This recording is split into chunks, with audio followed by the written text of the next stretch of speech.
ছেলে আমার মস্ত মানুষ, মস্ত অফিসার, মস্ত ফ্ল্যাটে যায় না দেখা এ পারে ও পার। নানান রকম জিনিস আর আসবাব দামি দামি, সবচেয়ে কম দামি ছিলাম একে মাত্র আমি।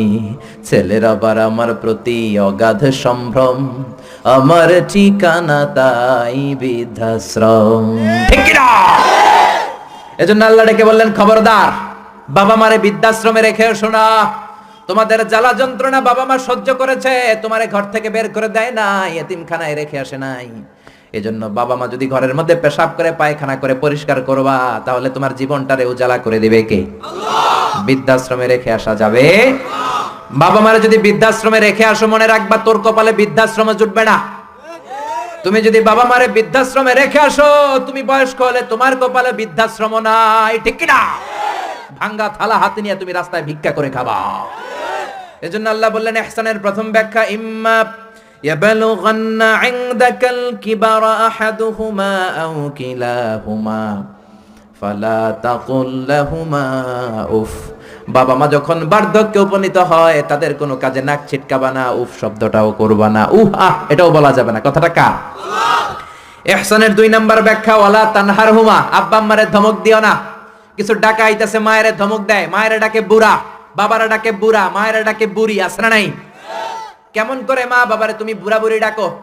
তারা তো বুড়া বুড়ি হয়েছে তোমার কারণে। তোমারে মানুষ করতে যে তারা তাদের জীবন যৌবন সব হারিয়েছে, তোমার লেখাপড়া করাতে যে তারা তাদের জমিন হারিয়েছে, তোমাকে বিদেশ পাঠাতে যে তারা তাদের ভিটে মাটি হারা হয়েছে।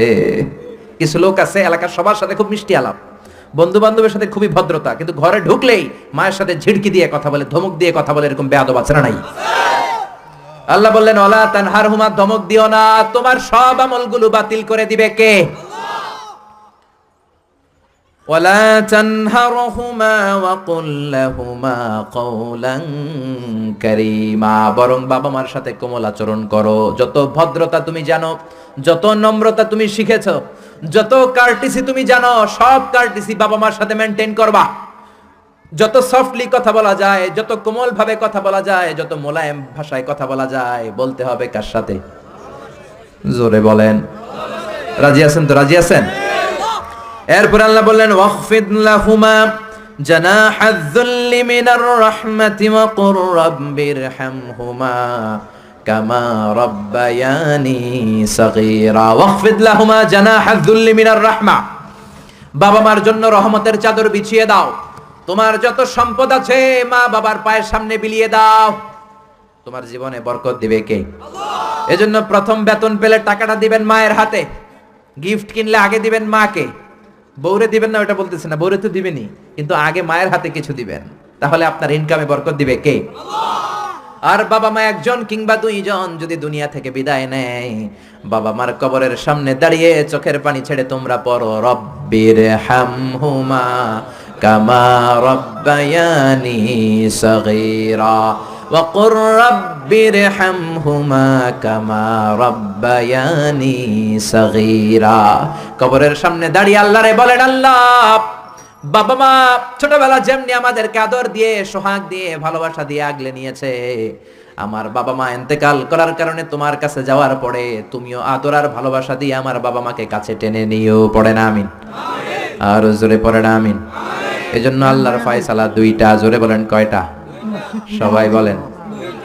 ঘুম আসছে তো জিমাই পড়েন কেন? ফয়সালা কয়টা? এক নম্বর ফয়সালা, ইবাদত হবে একজনের, তিনি কে? আল্লাহ। দুই নম্বরে খেদমত করতে হবে কার? বিশ্বনবী বললেন, এই পৃথিবীতে যত ভালো আমল আছে তার মধ্যে শ্রেষ্ঠ ভালো আমল হচ্ছে মা বাবার খেদমত, বিররুল ওয়ালিদাইন। এক সাহাবী বললেন, আইয়ুল আমালি আফদাল ইয়া রাসূলুল্লাহ, ও নবী সবচেয়ে ভালো আমল কোনটা? বিশ্বনবী বললেন, সবচেয়ে ভালো আমল তিনটা। জোরে কোন, কয়টা? তিনটা। এক নম্বরে as-সালাতু ফি ওয়াক্তিহা, সময় মতো নামাজ, যেখানে আজান হবে ওই জায়গায় নামাজ পড়ার দরকার আছে না নাই? সালাতে কায়েম করো, সালাতে কায়েম করো, হবে সম্মানী তুমি, হবে জান্নাতি তুমি, হবে সম্মানী তুমি, হবে জান্নাতি তুমি, দিবে কাল হাসরে শীতল ছায়া আরশে আজিম, রব্বিয়াল আলা রব্বিয়াল আযীম। ঠিক কি না? এক নাম্বার ভালো আমল হচ্ছে সময় মতো নামাজ। 2 নাম্বার সবচেয়ে ভালো আমল হলো বিররুল ওয়ালিদাইন, মাতা পিতার খেদমত করা। 3 নম্বরে সবচাইতে ভালো আমল হলো আল জিহাদ ফি সাবিলিল্লাহ, আল্লাহর রাস্তায় জিহাদ করা। সুবহানাল্লাহ। তার মানে এই পৃথিবীর সবচাইতে 3টা ভালো আমলের মধ্যে মা বাবার সাথে খেদমত করাটা আছে না নাই? এই পৃথিবীর সবচেয়ে ভালো আমল যে 3টা, এর মধ্যে মা বাবার খেদমত করাটাও আছে, ঠিক কি না? আরেক হাদিসে বিশ্বনবী বললেন মা বাবার খেদমত করা জিহাদের চেয়ে বেশি সওয়াবওয়ালা। এক সাহাবী আসলেন, যা রাজুলুন ইলা রাসূলিল্লাহ ইয়াস্তাযিনুহুল জিহাদ, এসে বললেন ও নবী জিহাদে যেতে চাই, জিহাদে যাওয়ার অনুমতি দেন। বিশ্বনবী বললেন ও সাহাবী ঘরে আব্বা আম্মা আছে নাকি? সাহাবী বললেন আছে। বিশ্বনবী বললেন ফাফিহিমা ফাজাহিদ, ঘরে যাও বাবা মার খেদমত করো, বাবা মার খেদমত করলে ঘরে বসেই জিহাদের সওয়াব পাবা। বাবা মার খেদমত করলে ঘরে বসেই জিহাদের সওয়াব পাওয়া যায়। চিল্লায় পড়েন আল্লাহু আকবার। এজন্য বাবা মা খুশি হলে আরশের মালিক খুশি, বাবা মা নারাজ তো আরশের মালিক নারাজ। এজন্য বিশ্বনবী বলতেন রিদার রাব্বি ফি রিদাল ওয়ালিদ, বাবা মা যদি খুশি হয় আল্লাহ খুশি হয়। ওয়া সাখাতুর রাব্বি ফি সাখাতিল ওয়ালিদ, বাবা মা যদি নাখুশ হয়ে যায় আরশের মালিক আল্লাহ নাখুশ হয়ে যায়। এজন্য বাবা মার কাছ থেকে দোয়া নেওয়ার দরকার আছে না নাই? বিশ্বনবী বলতেন জান্নাতে 2টা স্পেশাল দরজা আছে, একটা দরজার নাম আব্বা, আরেকটার নাম মানে আল আব, আরেকটা আল উম। এই 2টা দরজা আমাদের ঘরে আছে না নাই? এজন্য বিশ্বনবী বলতেন 2টা দরজা তোমাদের ঘরে আছে, হুমা জান্নাতুকা ওয়া নারুক, বাবা মাই তোমার জান্নাত, বাবা মাই তোমার জাহান্নাম। এজন্য বাবা মার সাথে কেমন আচরণ করবা তোমাদের decision, the decision is years. তুমি ডিসাইড করবা তুমি জান্নাতে যাবা না জাহান্নামে যাবা। আপনি কপালে যত সেজদা দেন, যত কপাল কালো বানান, যতগুলো হজ করে আল হজ টাইটেল লাগান, যত যাকাত দেন, যত আমল করেন, আপনার মা যদি আপনার উপর নাখোশ হয়ে আল্লাহর কাছে বদদোয়া দেয়, আপনার সব আমলগুলোরে বরবাদ করে দিবে কে? আল্লাহ। এজন্য বাবা মা যদি হিন্দু হয়, বাবা মা যদি নাস্তিক হয়, তারপরও মা বাবার দোয়ার দরকার আছে না নাই? বাংলাদেশে এরকম অনেক হিন্দু ফ্যামিলি আছে, ছেলে মুফাসসিরে কোরআনের তাফসীর শুই না, মুফাসসিরের হাতে হাত রেখে কালিমা পড়ে মুসলমান। এরকম হিন্দু ছেলে আছে না নাই? কিন্তু বাবা মা মুসলমান হয় নাই। এখন বাবা মার সাথে খারাপ আচরণ করা যাবে? বাবা মা যদি হিন্দু হয়, বৌদ্ধ হয়, বাবা মা যদি খ্রিস্টান হয়, সে তোমার বাবা মা, ঠিক কিনা? বিশ্বনবীর শালীর নাম আসমা, কি নাম? আসমা বিনতে আবি বকর, বুখারীর বর্ণনা।